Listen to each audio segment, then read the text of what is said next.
York was because of that speech you had.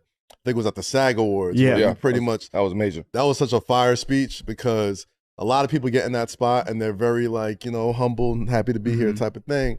And you spoke like an athlete. You spoke like a competitor. Like you and you mentioned the athletes that you were inspired by in that speech. So like seeing you and Kendrick, you know, have that Super Bowl moment kind of made a lot of sense because the way he approached this beef and this battle was a very competitive thing. And I think it's dope that you make no bones about wanting to be like, yeah, I want to be one of the greatest to ever do this. I look up to Michael Jordan and Michael Phelps just as much as I look up to like Daniel Day-Lewis, all that type of stuff. So yeah.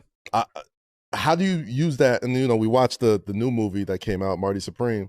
That competitive edge in acting, like how do you use that in just everyday life, and how do you use that to continue Marty Supreme is about the pursuit of greatness. That's what this movie about. It's about ambition. It's about having a dream at a time where it's hard to have a dream.